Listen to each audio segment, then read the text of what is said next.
Praise the lord. దేవుని ఘనమైన నామమునకు మహిమ కలుగునుగాక. చేరియున్న మీ అందరికీ కూడా ప్రభు పేరిట నా వందనాలు శుభములు తెలియజేస్తున్నాను. మరి ప్రియులారా, ఈ సమయంలో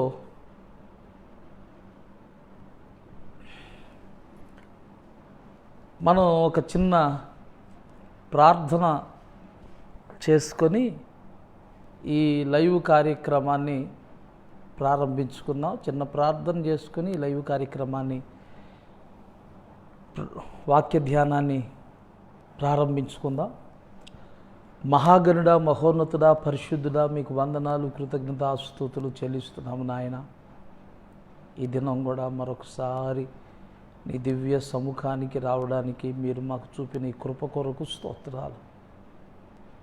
ఈ మంచి సమయాన్ని మీరు మాకు అనుగ్రహించినందుకు కోటాను కోట్ల కృతజ్ఞతాస్తుతులను సమర్పిస్తున్నాం ప్రభువా. నాయన, ఈ శ్రేష్టమైన సమయంలో మరి ఉత్తమమైన దాన్ని ఎన్నుకున్నట్లుగా నీ పాదాల చెంత కూర్చొని నీ మాటలను మేము వినటానికి మీరు మాకు చూపిన భాగ్యము కొరకు వందనాలు చెల్లిస్తున్నాను. ధారాళంగా నాయన నీ దాసుని నోట నీ వాక్కునుంచమని వేడుకుంటున్నాను. నీ నోట నా మాటలు ఉంచి నా జనులైన వారితో నేను మాట్లాడుకుంటానని మీరు వాగ్దానం చేశారు. జ్ఞాపకం చేసుకొని ప్రజలతో మీరు మాట్లాడండి, మీ పిల్లలతో మీరు మాట్లాడండి, మాతో అందరితో మీరు మాట్లాడి మహిమ పొందమని ప్రార్థిస్తున్నాను. నీ వాక్యంలో జీవముంది ప్రభువా, నీ వాక్యంలో బలముంది ప్రభువా, నీ వాక్యంలో మాకు కొండంత ధైర్యం ఉంది ప్రభువా. మీరే మీ బిడ్డలతో మాట్లాడి వారిని ధైర్యపరిచి, ఆదరించి, బలపరిచి నీ రాజ్యము కొరకు, రాకడ కొరకు వారు సంసిద్ధపరచబడినట్లుగా సహాయం చేయమని మా ప్రభువును ప్రియ రక్షకుడునైనా నజరేయుడగు యేసుక్రీస్తు అతి పరిశుద్ధ నామములో ప్రార్థించి పొందుకొని ఉన్నాం తండ్రి. Amen, amen, amen. దేవుని ఘననామమునకు మహిమ కలుగునుగాక. ఈ దినం దేవుని వాక్యాన్ని వినటానికి దేవుని సముఖంలోకి వచ్చిన మీ అందరికీ ప్రభు పేరిట వందనాలు. మనం దేవునికి ఇష్టమైన వాటిని గురించి ధ్యానం చేసుకుంటా ఉన్నాం. మొదటిగా, మీరు శుద్ధులగుట నాకు ఇష్టమని దేవుడు మాట్లాడాడు. రెండవదిగా, న్యాయము చేయుట యెహోవానగు నాకు ఇష్టము అని మాట్లాడాడు. మూడవదిగా, యథార్థంగా ప్రవర్తించువారు ఆయనకి ఇష్టలు అని మాట్లాడాడు. ఇప్పుడు నాలుగవదిగా కొన్ని విషయాలు దేవుడు మాట్లాడుతూ వస్తున్నాడు. అదేంటంటే సత్యవర్తనులు ఆయనకిష్టులు. సత్యవర్తనులు ఆయనకిష్టులు అనే అంశంలో దాగిన సత్యాలను మనం నేర్చుకుంటూ ఉన్నాం. సత్యవర్తనుడు అనగా సత్యముల్లో నడిచేవాడు, లేదా సత్యము చేత నడిపించబడేవాడు, లేదా సత్యమును ధరించుకున్నవాడు.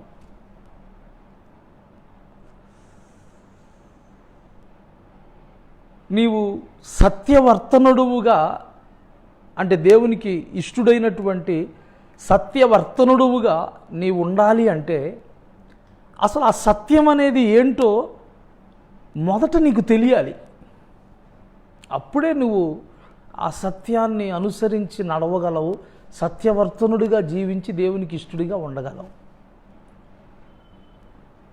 గడిచిన వాక్య ధ్యానంలో ఈ లోక సంబంధమైనటువంటి మనుషులు, ఈ లోక సంబంధమైనటువంటి జ్ఞానులు కొంతమేర సత్యాన్ని తెలుసుకున్నప్పటికీ అది సంపూర్ణ సత్యము కాదనే విషయాన్ని మనం తెలుసుకున్నాం. దేవుడు తన సమస్త సత్యాన్ని లేదా సంపూర్ణ సత్యాన్ని ఎవరికి బయలుపరిచాడయ్యా అంటే యాకోబునకు బయలుపరిచాడు. యాకోబు అంటే ఇజ్రాయేలీలకి.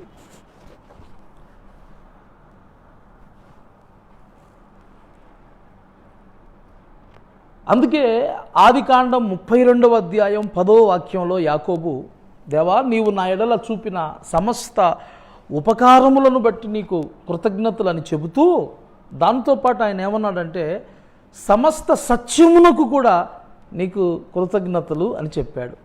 అంటే కొంత సత్యం కాదు దేవుడు ఆయనకి తెలియజేసింది, కొన్ని సత్యాలు కాదు చెప్పింది,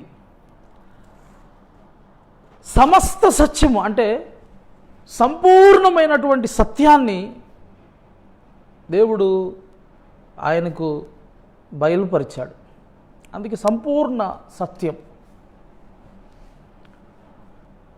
ఈ సంపూర్ణ సత్యం ఎక్కడ దొరికిద్ది అనే విషయాన్ని మనం ఆలోచన చేసినప్పుడు, సంపూర్ణ సత్యం లేదు, దాన్ని మరొక రకంగా సర్వసత్యము అనొచ్చు. సర్వసత్యం, సమస్త సత్యము లేదా సంపూర్ణ సత్యం లేదా సర్వసత్యం. దేవుని వాక్యంలో సమస్త సత్యము దాచబడి ఉంది. దేవుని వాక్యమునకు వెలుపల ఆ సత్యం మనకు దొరకదు, లేదు కూడా. ఈ లోకము యొక్క జ్ఞానులు తమకున్నటువంటి జ్ఞానము చేత సత్యాన్ని పరిశోధించాలని ప్రయత్నించినప్పటికీ సత్యమైనది దూరముగాను బహు లోతుగాను ఉన్నందున దాన్ని పరిశోధన చేయలేకపోయారు, కనుగొనలేకపోయారు. మానవులందరికీ అది మరుగు చేయబడి ఉంది. అందుకే దేవుడు తన కుమారుని ఈ లోకానికి పంపించాడు. ప్రభు యేసుక్రీస్తు వారు పిలాతు ఎదుట నిలబడి చెప్పిన మాటలు, సత్యమును గూర్చి సాక్ష్యం ఇవ్వడానికి నేను పుట్టి తిని, అందునిమిత్తమే ఈ లోకానికి నేను వచ్చాను అని చెప్పాడు. అంటే ఈ లోకంలో సత్యాన్ని తెలియజేసే వాళ్ళకి ఎవరు లేరు, ఎవరికి తెలియలేదు ఆ సత్యం, ఎవరికి అర్థం కాలేదు ఇక ఆ సత్యం, ఎవరు దాన్ని కనుగొనలేకపోయారు. ప్రసంగి గ్రంథంలో చెప్పినట్లుగా అది దూరముగాను బహు లోతుగాను ఉంది, దాన్ని పరిశోధించగలవాడెవడు అని చెప్పినట్లుగా మానవ మేధస్సుకు మనిషి యొక్క ఆలోచనకు అది అందలేదన్నమాట. అందుకనే స్వయంగా దేవుని కుమారుడే లోకానికి దిగివచ్చి ఆ సత్యం ఏంటో ఆయన మానవాళికి ప్రత్యక్షపరిచాడు. దేవుని యొక్క వాక్యములో నుండి సమస్త సత్యము లేదా సర్వసత్యము లేదా సంపూర్ణ సత్యం అనేది బయలుపరచబడతా ఉంది.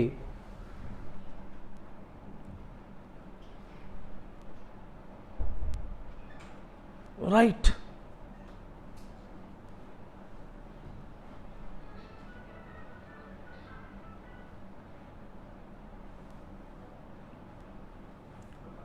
యోహాను సువార్త 16వ అధ్యాయంలో ప్రభు అయిన యేసుక్రీస్తు వారు చెబుతూ, పరిశుద్ధాత్మను గురించి మాట్లాడుతూ, ఆయన వచ్చినప్పుడు మిమ్మును సర్వసత్యములోనికి నడిపిస్తాడు అనే మాట తెలియజేశాడు. సర్వసత్యంలోకి నడిపిస్తాడనే మాట తెలియజేశాడు. సత్యము నుండి సర్వసత్యములోకి నడిపిస్తాడు. సరే, ఏంటా సర్వసత్యము లేదా ఆ సత్యములో దాగి ఉన్నటువంటి ఆ సంపూర్ణత ఏంది అనే విషయాలు ఈరోజు మనం ధ్యానం చేసుకుందాం. ప్రభు అయిన యేసుక్రీస్తు వారు చెప్పారు, మనం సత్యాన్ని అనుసరించి నడిచినప్పుడు అంతకంటే ఎక్కువైన సంతోషం ఆయనకు లేదనే విషయాలు ఇవన్నీ కూడా మనకు జ్ఞాపకం చేసుకుంటూ వచ్చాడు. సత్యం ఎప్పుడైతే మనం దాన్ని గ్రహిస్తామో అది మనకు స్వాతంత్రాన్ని ఇచ్చిద్దనే విషయాన్ని ఆయన జ్ఞాపకపరుస్తూ వచ్చాడు.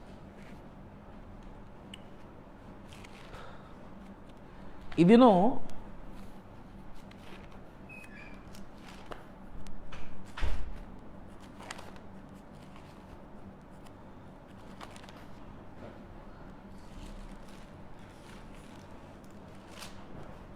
అంటే పరిశుద్ధాత్మ ద్వారా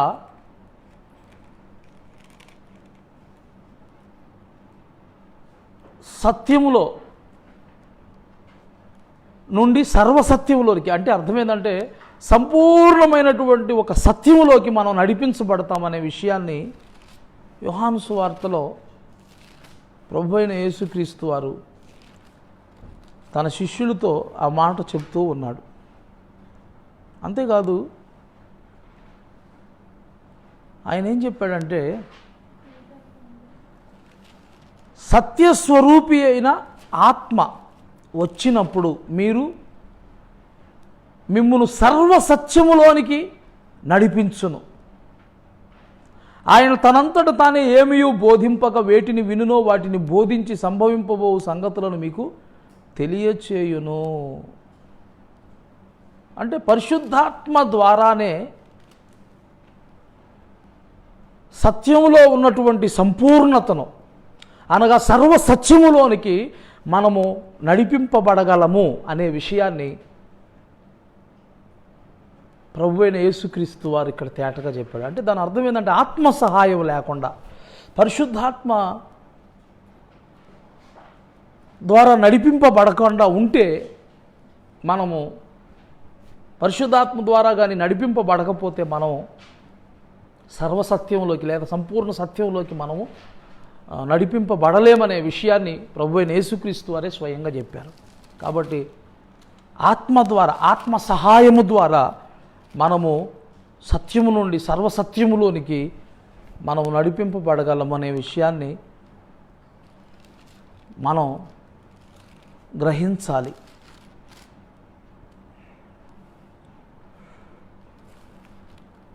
సరే, ఈ దినం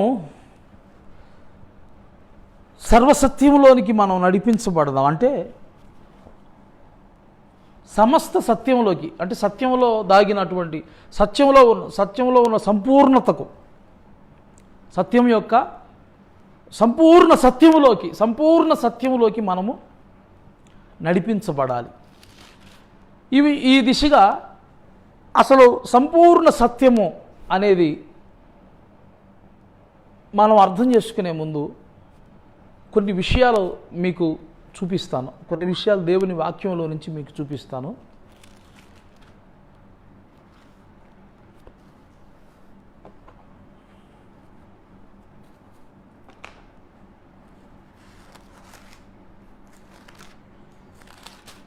సత్యములో ఉన్న సంపూర్ణత అనే విషయాన్ని మనం ధ్యానం చేద్దాము. సంపూర్ణ సత్యం అంటే ఏంటో తెలుసుకుందాం. సంపూర్ణ సత్యం లేదా సర్వసత్యం అంటే ఏంటో మనం తెలుసుకుందాం. మొట్టమొదటిగా అసలు అంటే ఈ సంపూర్ణతకు 7 అనే సంఖ్య సంపూర్ణతకు గుర్తుగా ఉంది. బైబిల్ గ్రంథంలో 7 అనే మాట సంపూర్ణతకు గుర్తుగా ఉంది.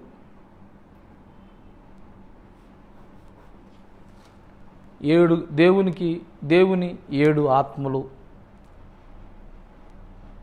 7 కొమ్ములు, 7 కన్నులు, 7 సింహాసనములు, 7 దీప స్తంభాలు, 7 సంఘములు, ఇలా ప్రకటన గ్రంథంలో మనం చూస్తే దైవికమైన సంపూర్ణతను తెలియజేసే ఒక సంఖ్యగా 7 అనేది మనకు పరిశుద్ధ గ్రంథంలో కనబడుతుంది.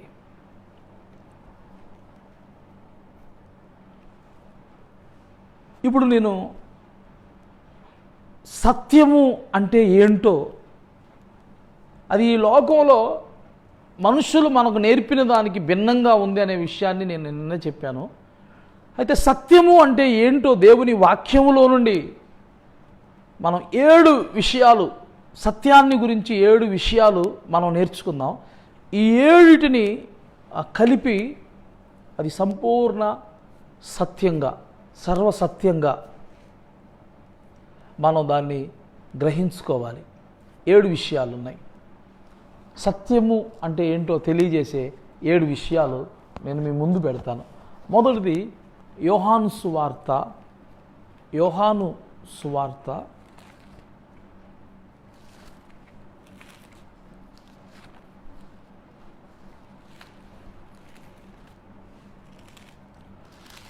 14వ అధ్యాయము 14వ అధ్యాయము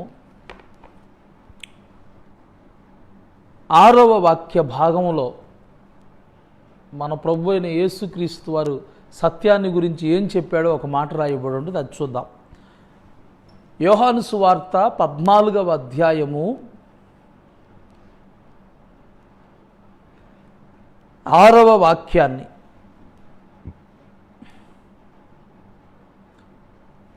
యేసు నేనే మార్గమును సత్యమును జీవమును, నా ద్వారానే తప్ప ఎవడునూ తండ్రి యొద్దకు రాడు. మీరు నన్ను ఎరిగి ఉంటే నా తండ్రిని ఎరిగియుందురు. ఇప్పటి నుండి మీరు ఆయనను ఎరుగుదురు, ఆయనను చూచి ఉన్నారని చెప్పాను. సరే, ప్రభు అయిన యేసుక్రీస్తు వారు సత్యాన్ని గురించి చెబుతూ మొట్టమొదటగా తాను చెప్పిన మాట ఏంటంటే, నేనే మార్గమును, నేనే సత్యమును, నేనే జీవమును. సత్యము అనగా మొట్టమొదటగా దేవుని వాక్యం ఎవరిని సత్యమని చూపిస్తుందంటే, మన ప్రభు అయిన యేసుక్రీస్తు వారిని సత్యము అని చూపిస్తుంది.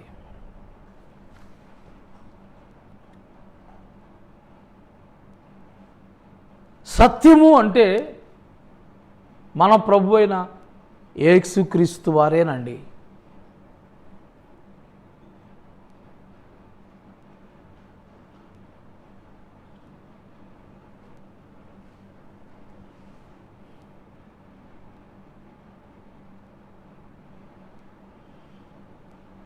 మీకు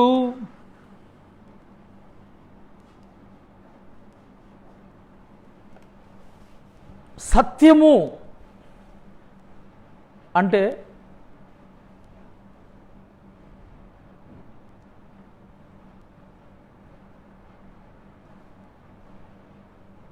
యేసుక్రీస్తు వారు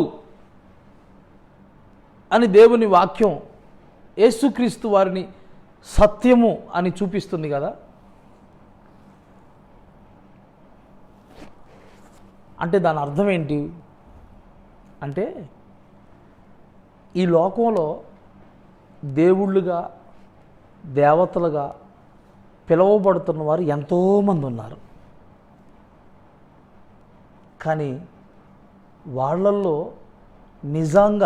నిజంగా వాళ్ళల్లో దైవత్వం కలిగిన వాళ్ళు ఎవ్వరూ లేరు.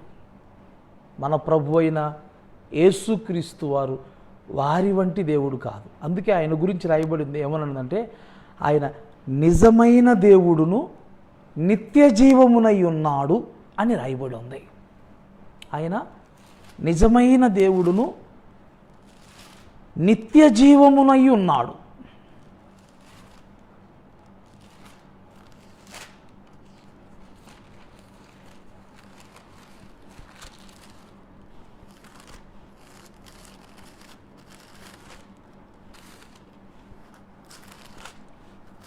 ఒకసారి ఈ వాక్యాన్ని మనం పరిశుద్ధ గ్రంథంలో నుండి చూద్దాము.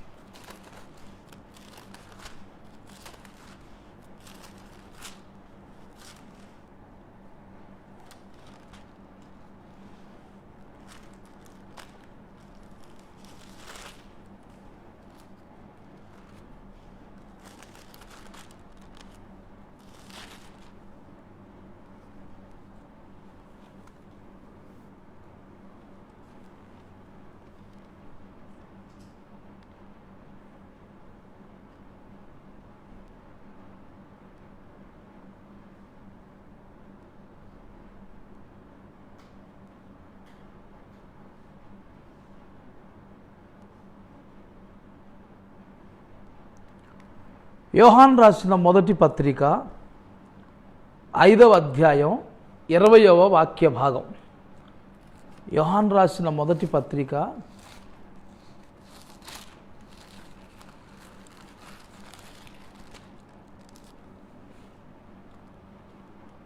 చివరి అధ్యాయం 20వ వాక్యం, 5వ అధ్యాయం 20వ వాక్య భాగం. మనము సత్యవంతుడైన వానిని ఎరుగవలెనని దేవుని కుమారుడు వచ్చి మనకు వివేకం అనుగ్రహించి ఉన్నాడని ఎరుగుదుము. మనము దేవుని కుమారుడైన యేసుక్రీస్తు నందున్న వారమై సత్యవంతుని యందు ఉన్నాము. ఆయనే నిజమైన దేవుడును నిత్య జీవమునై ఉన్నాడు. అంటే ఈ లోకంలో దేవుళ్ళుగా, దేవతలుగా ఆరాధించబడుతున్నటువంటి అనేక నామాలు ఉన్నాయి. కొంతమంది ప్రకృతిని దేవుడిగా, కొంతమంది మనుషులను దేవుడిగా, కొంతమంది గురువులను దేవుడిగా, కొంతమంది తల్లిదండ్రులను దేవుడిగా, కొంతమంది చనిపోయిన తమ పితరులను దేవుడిగా, ఇలాగా రకరకాలుగా చెట్టుని, పుట్టను, రాయిని, రప్పను, అనేక మంది ఇలాగా చతుష్పాద జంతువులను కూడా దేవుళ్ళుగా ఆరాధిస్తూ ఉన్నారు. కానీ నిజమునకు వాటిలో దైవత్వం లేదు. కానీ యేసుక్రీస్తును గురించి దేవుని వాక్యం ఏంటంటే ఆయనే సత్యము. అంటే దాని అర్థం ఏంటంటే ఈయన నిజమైన దేవుడు, ఈయనలో సత్యం ఉంది, ఈయనే అసలు సత్యమై ఉన్నాడు అని దాని అర్థం.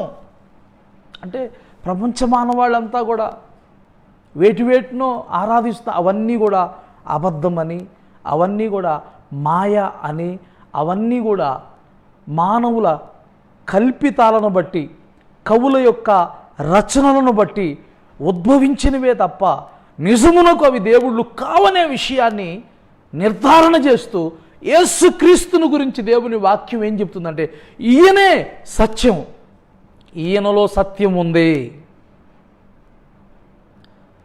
ఈయనే అంటే దాని అర్థం ఏంటంటే ఈయనే నిజమైన దేవుడు.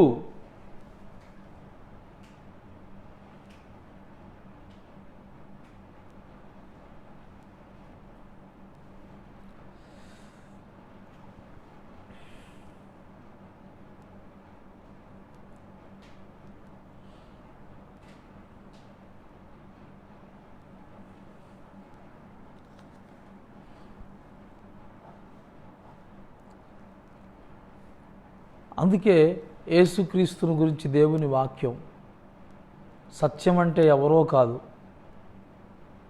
సత్యం అంటే ఈయనే.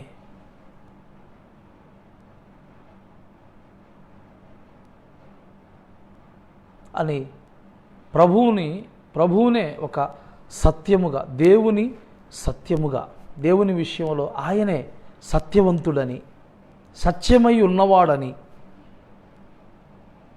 ఆ విషయాన్ని లేఖనం ఘోషిస్తూ ఉంది. సత్యము అనగా మొట్టమొదటగా మన ప్రభు అయిన యేసుక్రీస్తు అని అర్థం. కవుల కల్పనలు కాదు ఆయన, మనుషుల రచనలు కాదు ఆయన, మనుషుల ఊహలను బట్టి వచ్చిన వాడు కాదు ఆయన.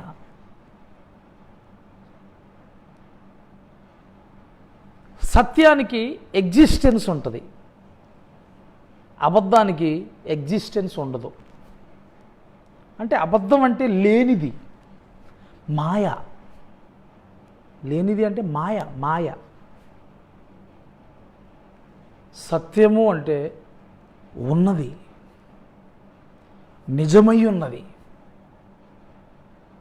నిజం అనేదానికి ఎగ్జిస్టెన్స్ ఉంటుంది, అబద్ధం అనేదానికి ఎగ్జిస్టెన్స్ ఉండదు.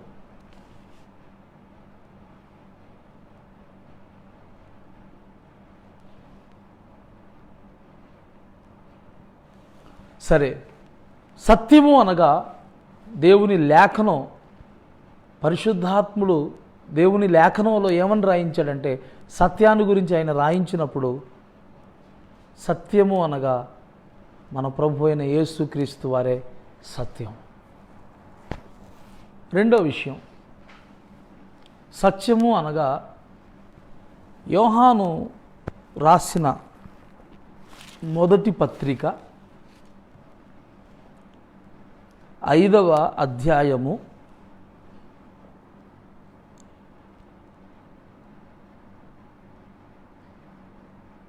6వ వాక్య భాగాన్ని మనం చదువుదాం. యోహాను రాసిన మొదటి పత్రిక 5వ అధ్యాయము 6వ వాక్య భాగము. నీళ్ల ద్వారాను రక్తము ద్వారాను వచ్చినవాడు ఈయనే, అనగా యేసుక్రీస్తే. ఈయన నీళ్లతో మాత్రమే గాక నీళ్లతోనూ రక్తముతోనూ వచ్చెను. ఈయన నీళ్లతో మాత్రమే గాక నీళ్లతోనూ రక్తముతోనూ వచ్చెను అని చెబుతూ అక్కడ ఆత్మ అని పెద్ద అక్షరాలతో రాశాడు. ఆత్మ సత్యము గనుక సాక్ష్యమిచ్చువాడు ఆత్మయే అన్నమాట అక్కడ రాసి ఉంది. ఆత్మ సత్యం. ఈ వాక్య భాగంలో ఆత్మ అన్న లెటర్స్ మనం గమనిస్తే అవి పెద్దగా, అంటే అవి పరిశుద్ధాత్మను గురించి రాసినప్పుడు బైబిల్ గ్రంథంలో మీరు చదివేటప్పుడు ఎప్పుడైనా ప్రభువు అన్న పదం పెద్ద అక్షరాలతో, అంటే ఆ వరుసలో ఉన్న అక్షరాల సైజు కాకుండా పెద్ద అక్షరాలతో ప్రభువు అని రాశాడు అంటే అది ఖచ్చితంగా పరలోకమందున్న మన తండ్రిని గురించి రాయబడింది అని అర్థం.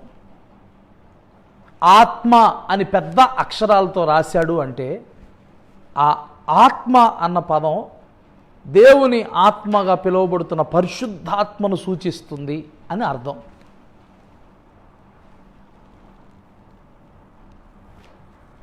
ఇక్కడ ఆత్మ సత్యము. సత్యము అంటే పరిశుద్ధాత్మ. సత్యము అనగా పరిశుద్ధాత్మ.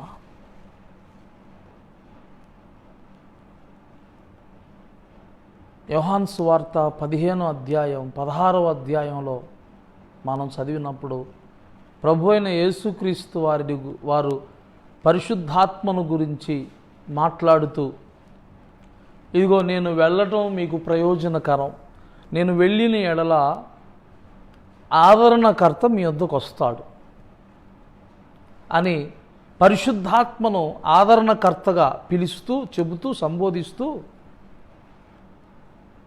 ఆయన మిమ్మును సత్యము నుండి సర్వసత్యములోనికి తీసుకెళ్తాడనే విషయాలు చెబుతూ ఇంకా 15వ అధ్యాయంలో ఏమంటాడంటే సత్యస్వరూపియగు ఆత్మ అన్నాడు. సత్య స్వరూపియగు ఆత్మ అంటే సత్యం యొక్క స్వరూపమై ఉన్నటువంటి పరిశుద్ధాత్మ అని అక్కడ తేటపరచాడు. అంటే మనకు అర్థమవుతుంది సత్యము అనగా మొట్టమొదటిగా ప్రభు అయిన యేసుక్రీస్తు వారు, రెండవది సత్యము అనగా పరిశుద్ధాత్మ దేవుడు.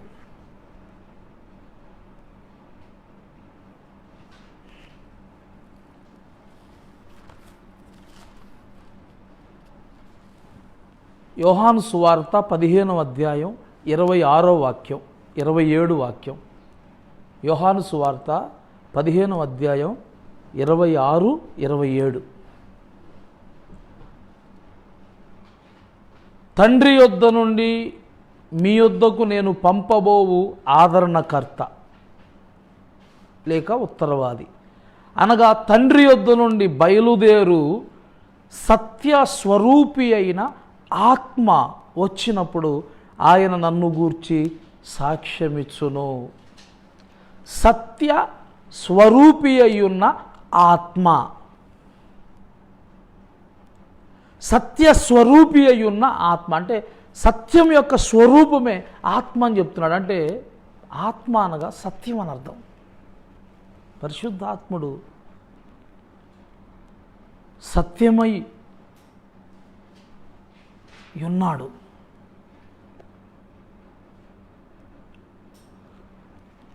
మీరు 16వ అధ్యాయం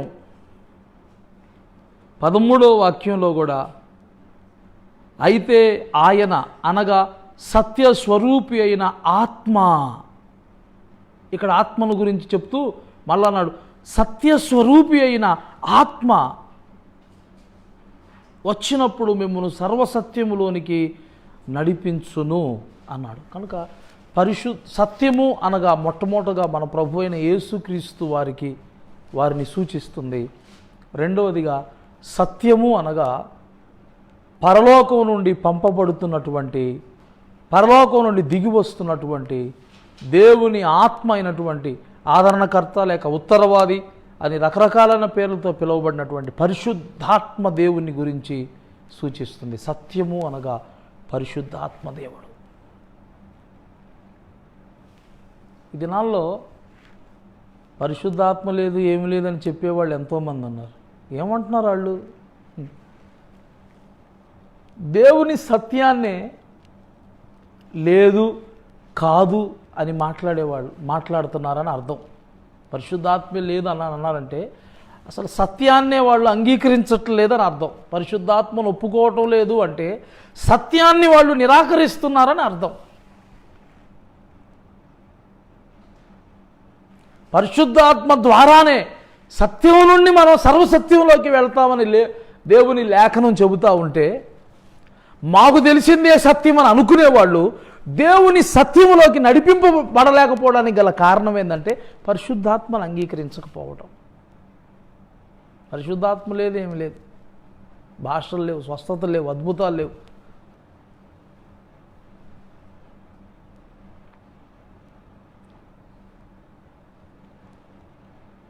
ఇలాగ రకరకాలుగా వాళ్ళు మాట్లాడుతూ రావడానికి గల కారణం ఏంటంటే పరిశుద్ధాత్మను అంగీకరించకుండా అసలు వాళ్ళు సత్యం నుండి సర్వసత్యంలోకి అసలు ఎలా రాగలరు? అందుకని అసలు ఆయన్నే వాళ్ళు యాక్సెప్ట్ చేయలేదు కాబట్టి, ఆయన్నే వాళ్ళు లేదంటున్నారు కాబట్టి వాళ్ళు ఎక్కడున్నారో అక్కడే గుడ్డివారిగా నిలబడిపోయారు, కానీ లోతైన సత్యంలోకి వాళ్ళు నడిపింపబడట్లేదు. అందుకే ప్రసంగి గ్రంథంలో అన్నాడు, సత్యము అనున్నది లోతుగాను, సత్యము అనేది దూరముగాను బహు లోతుగాను ఉన్నది, దాన్ని పరిశోధించగలవాడెవడు అన్నాడు. పరిశుద్ధాత్ముడు బయలుపరిస్తే తప్ప, పరిశుద్ధాత్మ దేవుడు వారి కన్నులను వెలిగిస్తే తప్ప ఎవరు కూడా దైవీకమైనటువంటి సత్యాలను అంగీకరించలేరు. మన కన్నులకు వెలుగునిచ్చేటువంటి పరిశుద్ధాత్మ దేవుణ్ణే మనం అంగీకరించకపోతే, తృణీకరించుకుంటూ ఉంటే ఇంకా నువ్వు సత్యం నుండి సర్వసత్యంలోకి అసలు నువ్వు ఎలాగ తీసుకురాబడతావు? కాబట్టి ఆత్మ సత్యం. సత్యం అనగా మొదటగా మన ప్రభు అయిన యేసుక్రీస్తు వారు. రెండవది సత్యము అనగా మనకు పరలోకం నుండి అనుగ్రహించబడుతున్న పరిశుద్ధాత్మ, ఆదరణకర్త అయిన పరిశుద్ధాత్మ దేవుడు, పరిశుద్ధాత్మ. మూడవది సత్యం.